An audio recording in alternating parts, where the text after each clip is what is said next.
Did you know that nearly 15% of all small businesses in the US use a PEO to handle their HR and payroll? And companies that outsource HR see an average of a 27% savings on HR related costs. But is the PEO model the right fit for your business, or should you keep your HR in-house?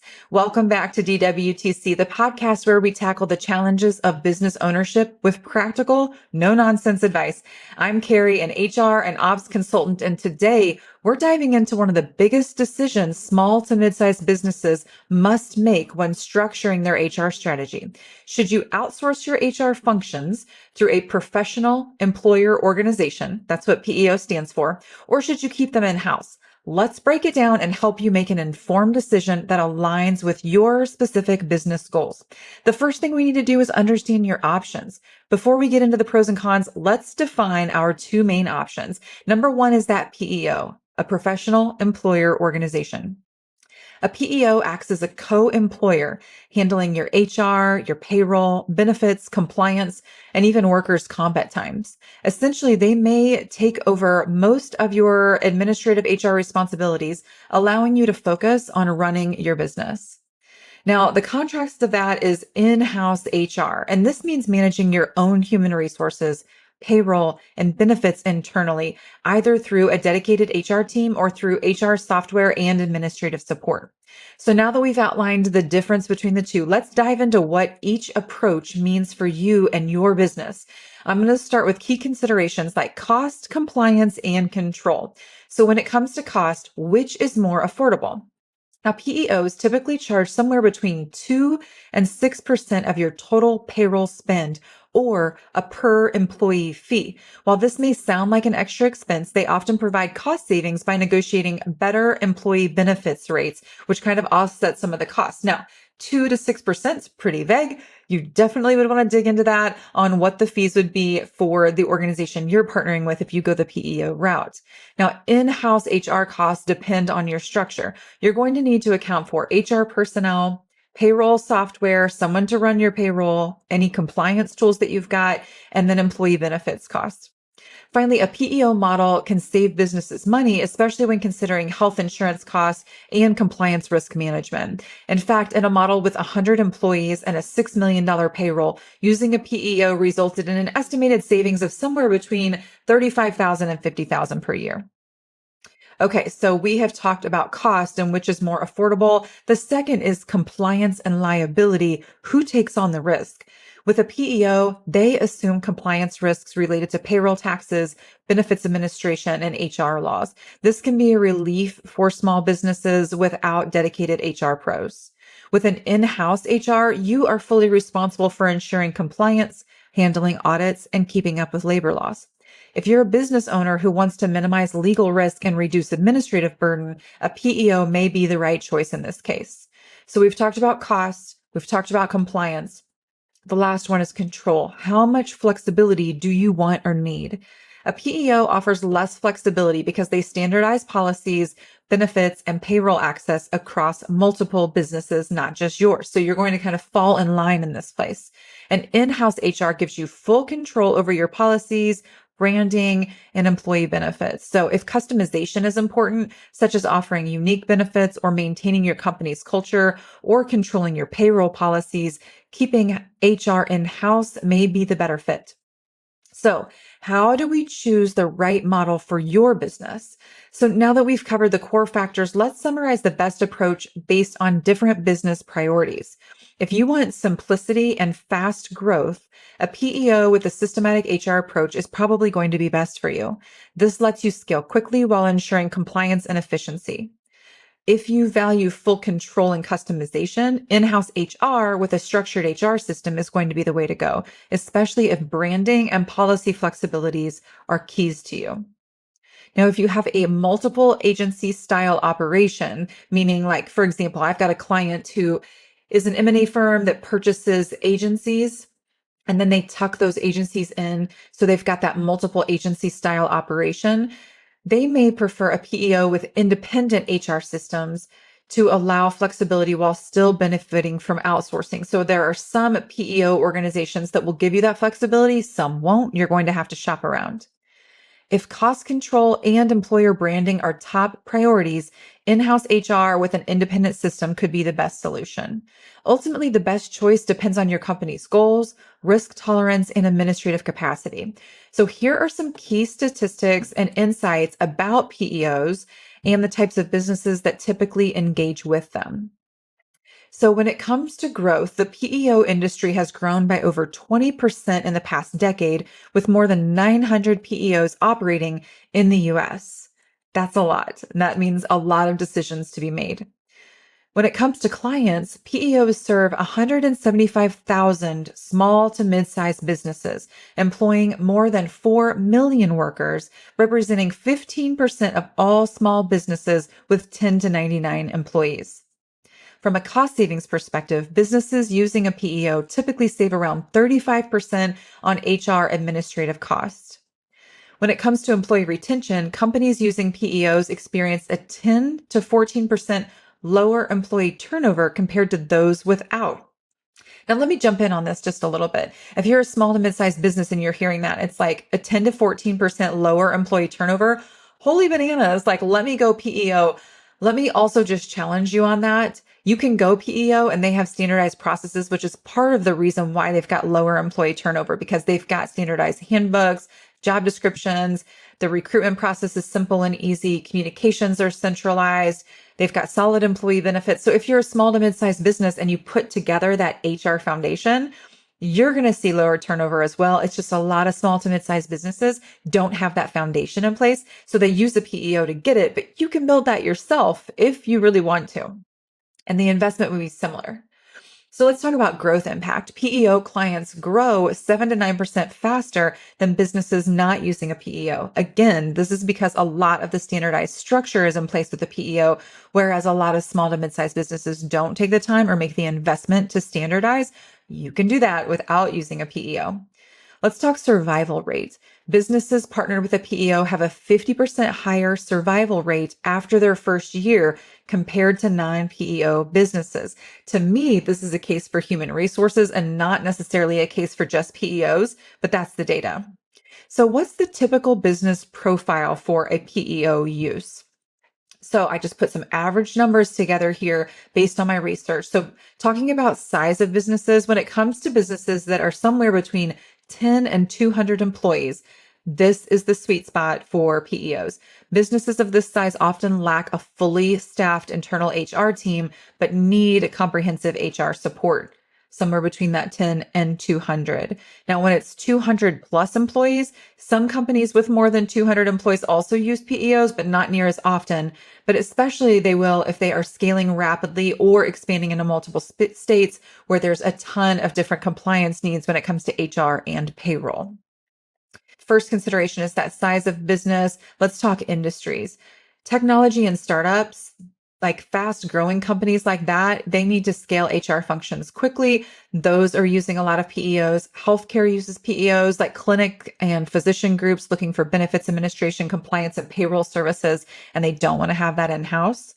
I see a lot of construction firms utilizing PEOs for things like workers' compensation management and risk mitigation purposes. Also, retail and hospitality, they've got high turnover. These are high turnover industries, and they need more recruitment support, payroll, and compliance services. And so they're having a PEO use. And then also nonprofits. They often leverage PEOs for affordable benefits and compliance support because they're not hiring that HR staff internally. Let's dig a little bit deeper into this. So companies seeking compliance support for multi-state operations or navigating complex HR regulations, that those are organizations that a lot of times see the need or the use case for a PEO. Employers aiming to offer competitive benefits packages without the cost of managing them in-house, they are desiring a PEO setup. And I would also say if you have under 50 employees on the plan or could have under 50 employees on the plan, a lot of organizations think, oh my gosh, I have to go PEO because that's how I can get the best benefits pricing because I'm small. And that is correct. When you're a small organization and you're going out to market or your broker's going out to market, they struggle to get you more competitive rates because of the number of people on the plan. Larger organizations, more preferential rates. Now, that said, if you've got under 50 employees, you don't have to offer the traditional plans. This is a federal law. But there are things you can do to still put together a non-traditional plan to still help you with recruitment and retention. I'm always happy to talk about that. Okay, other organizations that lean more toward PEOs are organizations with a lean internal HR team or no internal HR team that want to outsource transactional tasks like payroll, benefits administration, and tax filing. Now, here's what I would say on the other side of that. If you can have an HR person and a payroll person, and I'm generalizing this here, it's based on complexity, if you're multi-state, and how fast you're scaling and a lot of different things. But in general, the general employer, small to mid-size, if you can get an HR person and a payroll person, you're going to be good. You don't need a PEO in general. Now, you want to make sure that those people have experience, or maybe you hire somebody more entry level and then use a firm like mine. I run a business called Salt and Light Advisors, and we do consulting and advisory services for businesses. And a lot of times we work with, like, let's say an office manager or somebody who's clicking the buttons, what I say, like doing the day-to-day tasks. And we provide the compliance and HR law oversight and help set the direction for HR. But if you don't want to hire those people, a PEO is a good way to go. But if you want to have them in-house, typically you start out with an HR generalist who can do a little bit of everything, and then a payroll specialist, let's say, or an accounting specialist who can run your payroll and your tax filing. And then you partner with a really good insurance broker. And I have recommendations on those. I've worked with a lot of them, and I've got very strong opinions when it comes to insurance brokers. But if you find the right broker, you don't need to worry about benefits administration in-house. You just partner with a trusted broker who can work on that with you. So a lot of ways around this if you don't want to go PEO and you want to make sure that you're still doing this well. So businesses that are less likely to use PEOs, of course, small businesses with under 10 employees, this is very cost prohibitive unless they plan to scale quickly. Typically, these type of companies can manage HR functions with minimal internal support through basic software solutions and some maybe fractional or consultants. Also, large enterprises, so more than 500 employees, but you're getting out of that sweet spot when you get over 200 employees. These companies usually, and probably should, have dedicated HR departments that manage payroll, compliance, and benefits internally. However, they may still use PEO services for specific functions like workers' compensation or compliance in specialized industries. You can also get around that with a good insurance broker and partner. Also, maybe not a great fit would be highly regulated industries like finance or government contractors, because these industries may require unique compliance measures that not all PEOs can offer. If you do go PEO route, you need to make sure that you find one that niches out in those spaces so you're covered and they're knowledgeable. Also, unionized companies. So PEOs are less common for unionized businesses, as collective bargaining agreements introduce complexities when it comes to managing HR functions. So I recently did an assessment for an organization that I partner with, and I just want to share what I did. Essentially, this analysis, I did a deep dive for a business owner that is scaling. And the business owner was like, I feel like we need to go PEO. I don't know, like, how do I figure this out? So we did essentially an analysis on the business and the goals of the business to determine what this guy should do. And the first thing I did was I laid out an analysis, or a pros and cons list, or a differentiation list between independent HR systems and umbrella approach. And the reason why I did this is because this is an M&A firm that I'm partnering with. They're buying other businesses, but this would work for, I've got another new client who has a primary business, but then they're doing add-on businesses. And so what I wanted to know is, do you want each of these businesses that you're running and owning to run and own their own HR? Or do you want to have like an umbrella HR that says grace over all of these organizations? So I went through some factors like scalability, administrative burden, compliance risk, employee experience, tech and cost, and then employer branding, and walked them through. If you let the companies that you own do this independently, this is what the impact is. If you want to do like a systematic umbrella approach across your organizations, this is what it looks like. And then I made recommendations based on those. So I said, if you prioritize flexibility and lower administrative involvement, then you allow them to maintain their own systems. If you want better control, reduce compliance risks, and stronger employer branding, that systematic umbrella approach would be more beneficial. So you could take that bit of information and apply it to departments at your company, or maybe you're doing mergers and acquisitions as well. But just deciding first, is your goal independent HR or that umbrella approach where we've got some centralized HR systems? Now, this particular business owner said, okay, I've done this in the past. I let it go independent HR, and it was a lot of mess. And then when we tried to rein it in, it was very, very complicated. So this go around with this business, I want to do an umbrella approach. And I was like, great. Okay, this is a really good start.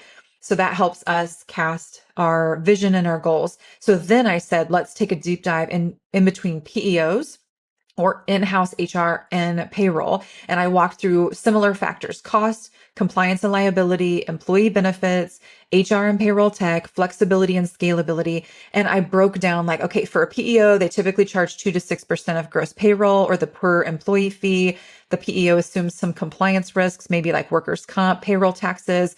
You'll have access to large group benefits, potentially lower insurance rates. The PEO provides its own systems when it comes to HR payroll tech. That would reduce some IT burden potentially, but you would have less control over your policies, your benefits, and your processes. And it is easier to scale quickly with the PEO. And then I laid out for him when it comes to in-house HR and payroll, costs vary, but they're more predictable, especially if you have or want to have an HR infrastructure where that 2% or up to 6% of gross payroll or the per employee fee, as you scale, that's going to get bigger and fatter. And I promise you, you or your controller or your CFO or whatever is going to be looking at that line item and they're going to be like, dang, this is a very big spend for this PEO. And this is where he and I decided to make the decision to not go PEO. He was like, well, I was thinking PEO while we were scaling and trying to get everything set up, but eventually I would want to get out of a PEO and do it in-house. And I was like, boom, there we go. Then we're not starting with the PEO. Here's the reason why. They are your co-employer. So if in his specific case, he is buying these organizations, they're going to become a part of his organization. Well, so he's buying them, they become a part of his organization, but then there'd also be a co-employer through this PEO because that's your co-employer. And so then later, let's say in 2 years, when things get stabilized and they've tucked in all of these acquisitions, then they'd like to untangle that. That gets really messy. And that's a lot of change for organizations in a short period of time. And we all know people get change fatigue. So that's where we hit the brakes. But I continued. When it comes to HR and payroll in-house, you've got full responsibility for compliance, which may require legal or HR expertise. Yes, it does, not just may. So a lot of PEOs are going to sell you on this. What are they really doing? Now, from a payroll perspective, this is important. However, a lot of freestanding HR payroll technologies that aren't PEO, they will set up your payroll and they're responsible for making sure that your state and federal taxes are up to date. And they do update those throughout the year when things change or if things change. When it comes to other compliance, how much are they doing? A lot of times they're pushing forward some bulletins that come from the federal government or state government, letting you know what's coming down the pike, but are they necessarily changing things for you? Not really. But they're informing you of that. So you can get around that with newsletters, a fractional HR leader and things like that. But they sell on the compliance piece. But to me, it's an oversell. And I've been in HR for 20 years. I just feel like it's a little bit of an oversell. But a lot of people are worried about that compliance piece. And so they go big or go home with the PEO when they were kind of like shooting a frog with a shotgun, if that makes sense. It does take the risk off. So it depends on how risk tolerant you are and how comfortable you are with that area in the business. And also knowing you're probably going to need a consultant or someone who knows what they're doing at some point.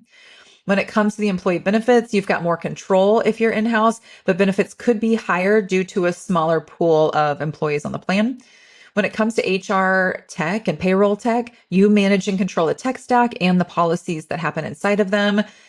When it comes to flexibility, you've got full control over your HR policies, your benefits, and your compliance strategies. And then when it comes to scalability, this is going to require internal HR investment to scale effectively. So you are going to need to make an investment in HR. If it's not PEO, you're going to need HR staff. So I put together like an overarching for him, my final thoughts. The best thing for simplicity and fast growth is going to be your PEO with that umbrella approach to HR. The best thing for control and customization is going to be in-house HR with that umbrella approach. The best thing for flexibility for if you're purchasing other organizations would be a PEO and then their own independent HR systems, letting them maintain those. And then the best for cost control and brand alignment would be in-house HR and then independent HR systems or the umbrella approach. So I took financially, let's say, for example, this organization had 100 employees. And so I built a financial model and did some assumptions, did a breakdown for this guy and helped him understand like the model's based on 100 employees. And let's say the average salary for these 100 employees average is 60,000. This means total payroll is about 6 mil. That's where I get the financial modeling. Now, of course, I could have done this customized for exactly the size of organization and done an actual model for average of salaries and things like that. And then you can get down into the nitty gritty to actual costs, but this is just a model to help you understand. So the assumptions are there's a PEO service fee of, I did 4% of total payroll. I did 4% because usually PEOs charge somewhere between 2 and 6%. So if 4% of total payroll, and if the average salary is 60,000 and that's 6 mil, that's about $240,000 annually. So if you spent 6 mil in payroll, that means you've got around 100 employees. If the average salary is 60K, that means you're going to be spending about $240,000 annually on this PEO. Now, PEOs, like I've mentioned a few times, can offer a benefit savings if you're going to get traditional benefits packages. Let's say on average, it's going to save you about 10% per year. And so that's around 100K savings. When you look at compliance and liability, the PEO helps mitigate compliance risks potentially. And that could save, I just put like around 5K annually on legal or compliance costs. So the total cost estimate for the PEO model was $1,135,000 per year. Think about that spend. So you've got 6 mil that you're spending on payroll and you're going to spend a little over 1.1 per year on the PEO model. So let's do those same assumptions, but do it on an in-house HR model. So when it comes to HR administration costs, managing HR internally is going to cost, let's say, about $1,500 per employee annually in HR personnel, administrative expenses, and so on. So I put that at about $150,000 per year because I'm thinking an HR generalist and a payroll specialist, we're looking at around $150K when it comes to their cost. We also would have to pay for an HR software and payroll system because that comes with the PEO. So without the PEO and a dedicated HR payroll system, I put it around $20,000 per year. Most of my clients are a little under that, but I'm overestimating. Let's take a look at employee benefits costs. If we have at least 50 employees on the plan, meaning we're required to do the traditional insurance model, let's say we're going to spend an extra $10,000 per year because we would miss out on that 10% savings if we're not in a PEO. So the total cost estimate for an in-house HR model is going to be $1,170,000 per year. So if we're splitting the difference, that's around a $35,000 savings. Is it worth it to you to save $35,000 a year? Now, this is a company that has 100 people spending 6 mil on payroll. So, just keep it. If you're a smaller business, you might be like, heck yeah, 35,000 is a big deal. 35,000 is important. Okay. On your P&L, that's important. We don't want to just waste that money, but is it worth it when it comes to the lack of flexibility and the lack of control and the lack of branding and some things like that? Is that worth it to you? It very well may be. So you just have to decide if you want more control over your HR benefits and policies or if you don't. That is literally like how I came up with this assessment. And for the organization I was talking to, he decided against a PEO. If he would have decided for, I would have helped him vet that organization and we would have went full steam ahead. I just want to make sure that you understand the risks associated with both sides, the benefits associated with both sides, so you can make the right decision. So what's next for you in your business? If you're still on the fence considering what you should do. Okay, I was going to get a PEO. I listened to this podcast and now I'm not so sure. I'd say consider running a cost benefit analysis specific to your organization. I just did that for that client based on their size of organization. And it showed that similar price point for either side, which made price not really the deciding factor. But I would need to dive into the makeup and the goals of your organization to help guide you in the decision. So if you need help structuring your HR strategy, just reach out at Salt and Light. We'd love to help you design an approach that fits your business needs. But that said, I'm hoping that today's episode gave you some insight and confidence in making the right choice for you and your team. Decisions like this can feel like chaos, but in chaos, there's opportunity to take the next right step for your business. So don't waste the chaos. Embrace it. Till next time.